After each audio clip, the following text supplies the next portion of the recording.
Welcome to WPSD Local 6 Business Boost, a show committed to spotlighting local businesses and business owners. What services do they provide?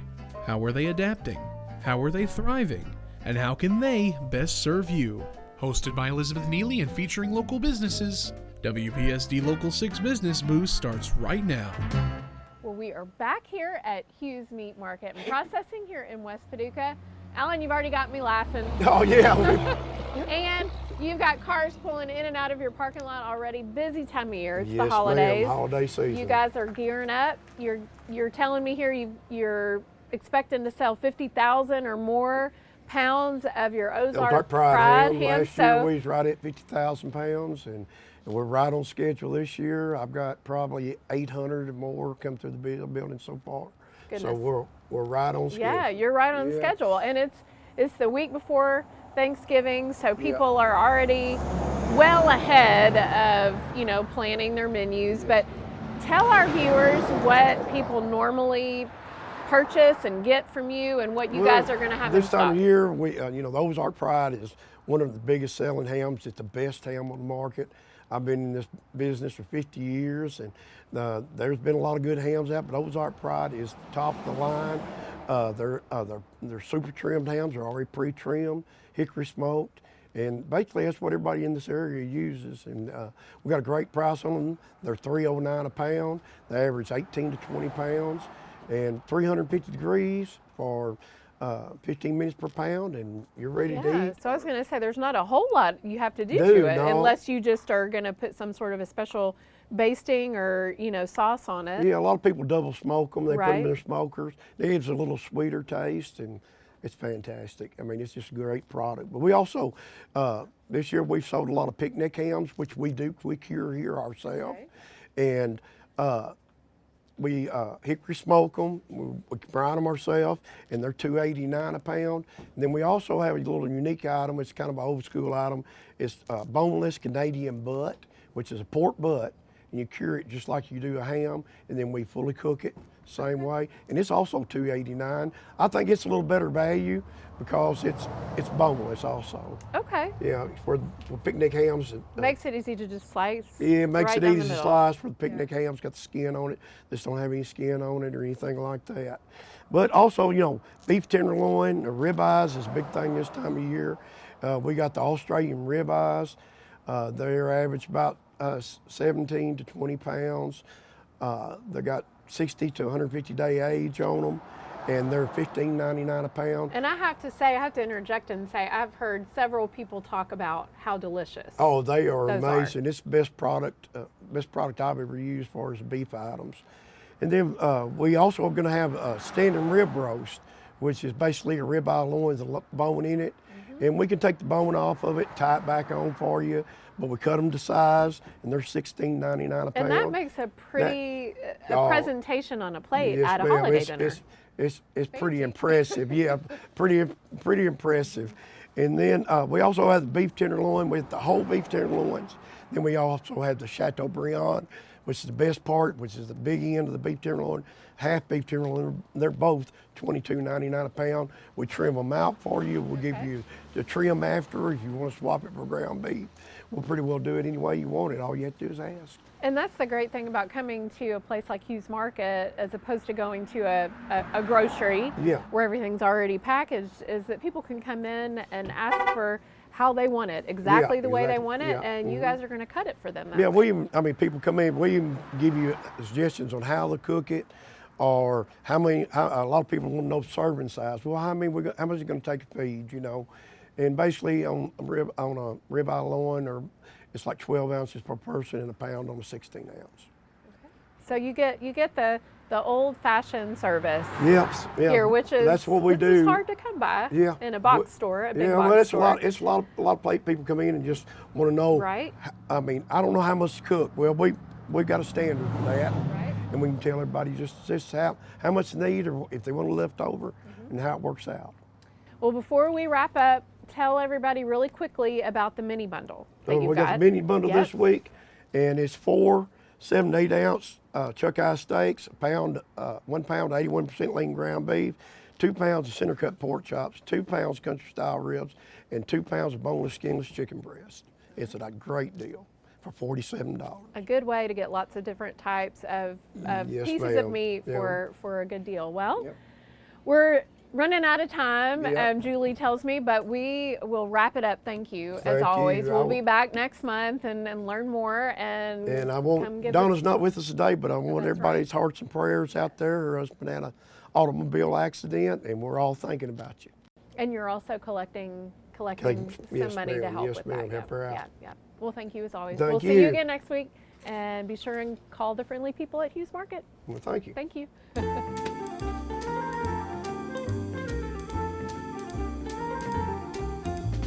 Hello everyone, and today I would like to introduce you to David Snow. He is a current staff writer in the University Relations Department at the University of Tennessee in Martin. And he used to be a reporter here at the Paducah Sun, and he has a particular interest in Governor's Cup academic team history here in Kentucky. And so we're going to be talking with him today about that, and in particular, a booklet of great data that he has compiled. It's the 40th anniversary this year, correct? Correct. Of the Governor's Cup academic team or academic scholar program. Well, it's not scholar, it's an academic competition. Academic competitions. Okay, thank you for clarifying that. This is really interesting. I mean, the Governor's academic program, the Kentucky Governor's Cup program, has been around for 40 years. It's hard to believe. 40 years has passed, but it has. And so tell us a little bit about this program. And it's still going strong today, but what exactly is it? Well, it's an academic competition made up of 6 individual competitions. There are assessment tests in arts and humanities, language arts, math, science, and social studies, as well as a free writing competition in composition. Those are the individual events. And there are 2 team events, future problem solving, where a team is given a hypothetical problem and are tasked to find the best solution to that. And what people might be more familiar with is quick recall, where teams of 4 students try to buzz in and be the first team to answer the question and gain bonus points for that as well. So I call it kind of an octathlon. It's an 8-event competition. And so your booklet features the schools and the teams from Region 1. Right. What counties are those? Those are pretty much all the counties west of the Land Between the Lakes area. Okay. As well as a few years ago they added Caldwell County, Crittenden County, Livingston Central High School, and Trigg County High School on the east side of the LBL.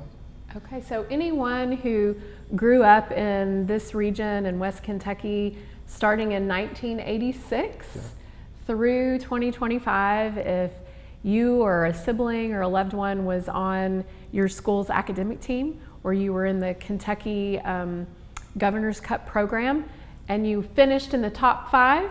And the Is top that 5 right? in the individual events, yeah. Okay, you're listed in this book. So this is a really cool piece of history. Tell us why, David, that you wanted to do this. Well, when I was working here at the Paducah Sun as the education reporter, I went up to one of the coaches and interviewed her, and she said, "This is the 3rd best score our school has ever had." And I didn't have anything to confirm that, so I just took her word for it and put in the article that the coach says this is the 3rd best score. At the regional competition that same year, I came up to another coach, and she said, "This is the 2nd best score in our region ever." And again, I had nothing to confirm that with, so I attributed it to the coach again. And I said, "Man, I wish I had some sort of a record book I could use to confirm these things and maybe even to follow these records year by year." And there wasn't one, so I said, I can put one together. And you did, and there is a website that lists a lot of these records that you got the information from, but this took you over 2 years? Well, I was doing it in my spare time when I worked here at the newspaper, so 2.5 years. Okay. Before I worked here at the newspaper, I also worked in sports information at Murray State University for 10 years. And I used to write media guides for volleyball, women's basketball, and baseball. So this is very similar to a basketball media guide. People might be more familiar with the basketball media guide. So that's what this is, except it's for academic teams. Right. So very, very interesting. So if someone out there is interested in reporting on Kentucky Governor's Cup academic team type events, this would also be a resource that they can look at to find out the best way. Right, and to see if cover any those. records had been set this year Right. and compared to previous years. Well, David, we appreciate you taking some time to tell us a little bit more about this.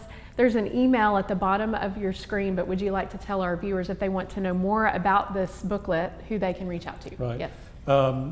If people have any questions about this, I encourage them to ask questions. They can send those questions to me at Governor's Cup with no apostrophe, .region, the number 1, .info @gmail.com. So it's Governor's Cup, .region1, .info @gmail.com. Perfect. Well, thank you again, David. We appreciate it, and I hope you all learned a little something. I know I did. Thank you again. Thank you.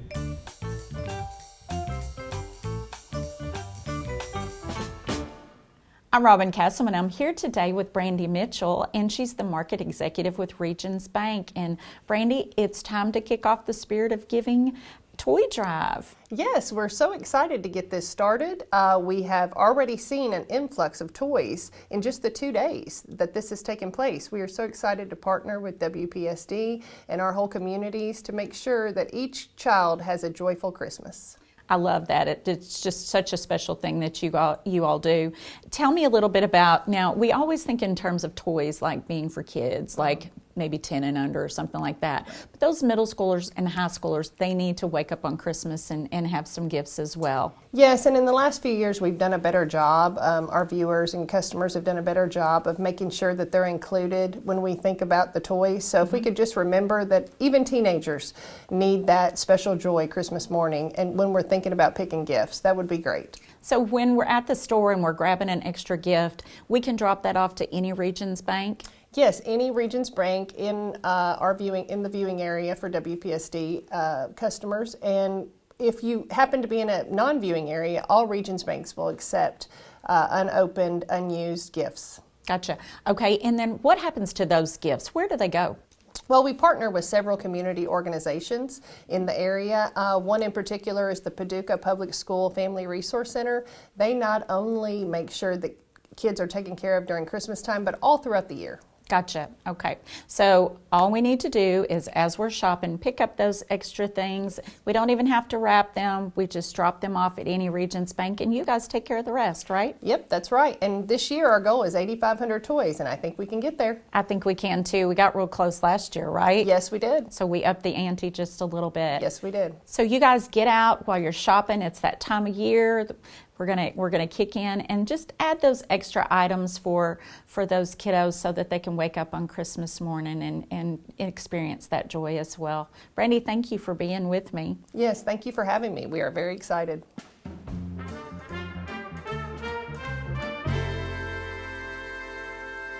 Hello, and on this episode of Local 6 Business Boost, we are at Stone Lang, and today we're joined by Laurie Ezel. Laurie is the board-certified fitter of diabetic shoes and mastectomy products, and you are also the Medicare Compliance Officer here at Stone Lang. That's correct, Yes. Elizabeth. We're so glad to have you join us today. Thank you. It's a pleasure. Now, something that people may not realize, and when they think of Stone Lang, they probably think of hearing aids and hearing rehabilitation services, but you all have a vast selection of medical products. We actually do. Yes, we have ambulatory aids. We have support stockings. We have bathroom living items. We have our comfort shoes, mastectomy products, and walkers, and ambulatory things. We do. Yes. We have a lot. So that really is a lot. I don't guess I realized you had all of those things. One of the things that you have, though, that you have a great selection of are the diabetic comfort shoes. So let's focus a little bit on that. Tell our viewers about your diabetic shoes. Actually, they're comfort shoes because anybody can purchase our shoes. Okay. While they are also considered diabetic shoes. However, anyone can purchase them outright. Okay. But why is it important for a diabetic patient in particular to consider buying special comfort shoes for their feet? Right. Well, the most important thing is to make sure that you take good care of your feet. And for a diabetic patient, that's extremely important because of the different things that can be caused by diabetes, like edema and ulcers and different things. You need a shoe that's going to take the pressure off of those areas where you're having your problems. And so that's one of the things that we do is we make sure to look and see where your problems are. And Well, when someone comes to Stone Lang for comfort shoes, a diabetic patient in particular, talk to our viewers about ensuring the proper fit and all of the things that you do with someone. exactly. Well, one of the main things we do is we make sure that we have a consultation with each person who comes in, whether they're diabetic or not. We will do that consultation for free. And when we do this, we are measuring their feet. We're also doing a foot evaluation on them to see where their problems are, so that we'll know what shoe is best for them and what inserts and things are best for them too. So what is the difference in shopping for a diabetic shoe here versus going to a retail center or a mall, for example? I think one of the main issues, probably our customer service would be the main thing. But when you go to the mall or online or whatever, you may just get a size medium width shoe. Right. And the shoes that we have come in a wide variety of sizes and widths, from narrow all the way up to XX, XXX large, and it just depends, what your problems are that, we would do that for you. So really the customizing that someone can have here makes all the difference. Correct. Now, going through this type of service, does it make things more expensive for the customer and the patient? Actually, no, it doesn't. Our shoes are, going to be similar to what you could purchase at the mall or online. And anybody can purchase the shoes.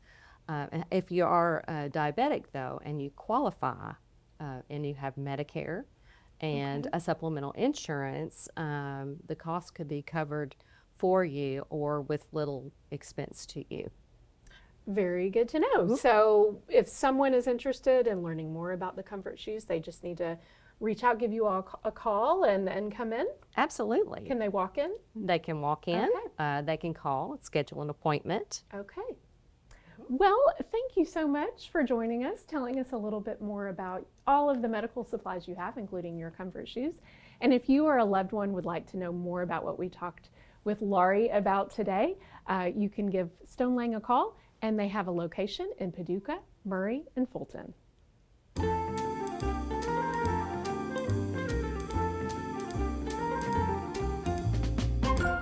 Hello everyone, and welcome to this segment of Local 6 Business Boost, and it is our pleasure to be joined today by Dr. Mancha Conti, the Medical Director with Pain Management Centers of America here in Paducah, Kentucky. Welcome to Business Boost. Thank you. We're glad to have you here. You all deal with chronic pain every day. So let's start with this question. What is chronic pain? Chronic pain is something which stays with you all the time, and it affects your family, your life, your job, and everything else. Whereas acute pain is something, it is a useful thing. It comes and tells you that there is something wrong. Like you hit on a nail, or appendicitis, that means appendix has to come out. So that can be corrected with surgery, medication, so on and so forth. Whereas chronic pain lasts more than 6 months. It has significant effects on lifestyle and quality of life. So it is very hard to diagnose that, and sometimes we may not be able to find a diagnosis at all. But most of the times we can make a diagnosis. But if you look at the MRI, nerve conduction studies, these are the main things we use apart from physical examination. These things can only find a diagnosis in a few patients. Now, with advances, probably 60% of the patients. So we have still 40% of the patients where we can't find the diagnosis. So in interventional pain management, that is what we do. We use techniques like diagnostic blocks. We put a small needle close to the nerve and inject the medication. It blocks the nerve supply and tells us where the pain is coming from. From there on, we can provide the treatment options. We have numerous treatment options. So in the process of getting to know a patient and working to diagnose their chronic pain, what are some of the things that you find out about where this chronic pain is coming from? What might have caused it? That's correct. So that's a great question. Now, pain is different types. Now, everybody thinks back pain is sciatica.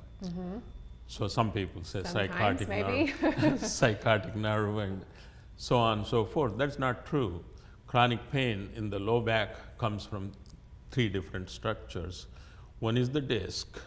If the disc is protruding or extruding or pressing on the nerve, it causes the pain called sciatica or radicular pain, where pain is sharp shooting and going down into the leg. Whereas if it is come from facet joints, sacroiliac joint, or the disc itself, but there is no protrusion, it is different. Pain is only in the lower back, and at the most it can go down into the thighs, but never goes down below that, except in extremely rare circumstances. But it's a different character. It is deep, throbbing, cramping type of pain, whereas radicular pain is sharp shooting, burning. So that is how we differentiate physically.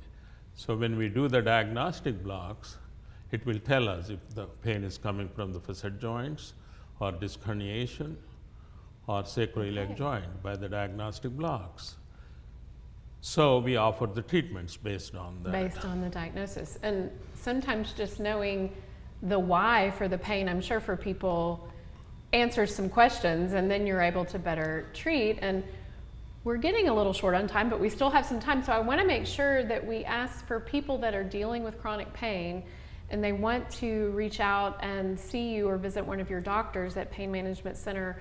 What's the best way for them to come to Pain Management Centers of America? The best way is to go through a referral, your primary care physician. That way we get all the records and they provide us with all the information, what treatments you had and everything else. Sometimes you can also call and get us because of the family members or our patients. Right. We get them many times through that. Yes, And so yes, the connections already. if insurance permits, we can see them without a referral. Okay, so important to be sure that you do go through a primary care doctor, preferably, and let them know you'd like to go to Pain Management Centers of America, and they can set that up for you That's to correct. do your diagnosis from there and treatments. Well, I know we could probably talk for another 30 minutes because it's a very interesting topic, but thank you so much for joining us today on Local 6 Business Boost, and we hope we'll have you back soon. Okay, you're Thank you. welcome. Thank you.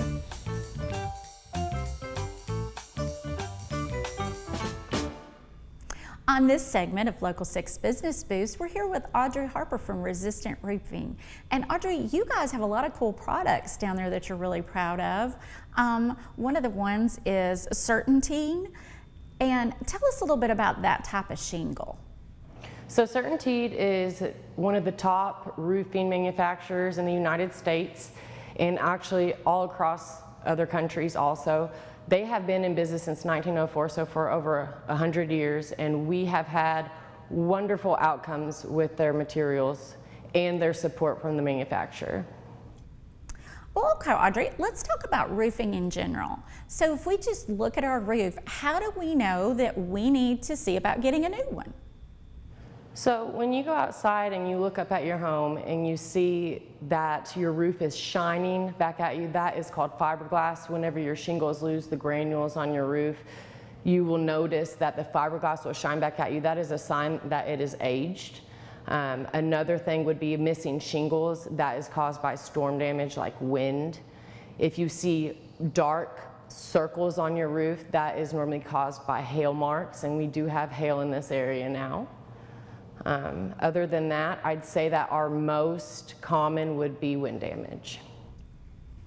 Well, okay, with all this bad weather that we've been having, how do we know that the people that are coming around saying they can do things quickly and cheaply, how do we know that they're legitimate? What should we look for there? So we definitely have had more storm chasers, that you would call it, come into our town. And what you're going to be looking for is if they show up on your property without being called. There is no contractor that is from this area, that is a roofer, that would purposely show up at your home uninvited. Another thing that I would say is you need to ask if they are local. If they have other companies in different states, then they most of the time are storm chasers. What else should people be wary about in terms of maybe liability or installation? So this is what we are seeing right now. The storm chasers are coming in, they are getting your insurance information, and then they are contacting your insurance on their own to get a check written directly out to them. They will install your roof, take your money, and then they leave. And then if you do have an issue down the road, they are not there to fix the problem, and their warranty is void. Well, what else comes with that? Should everyone have liability insurance? Yes, so everybody should have liability insurance and workman's compensation. Some of these companies definitely probably have it, and the customer should be asking for those papers before you hire them, because if an accident was to happen on your property, it will be liable towards you, not towards the company. Well, getting back to roofs, how long should a roof actually last? I've heard people say anywhere from 20 to 25 years. So we definitely have warranties that can go up to 50 years, but the material itself in our area, if installed properly, should last between 20 to 25 years. On the low end, 18. Most of the roofs that we are replacing right now are from the 2004 hailstorm still that was replaced then. And so what we're seeing is a lot of storm chasers came into town then, and if they are getting replaced, it's because they were not installed correctly. Great advice, Audrey. We want to thank you, Audrey Harper, again from Resistant Roofing, for joining us on this segment of Local 6 Business Boost.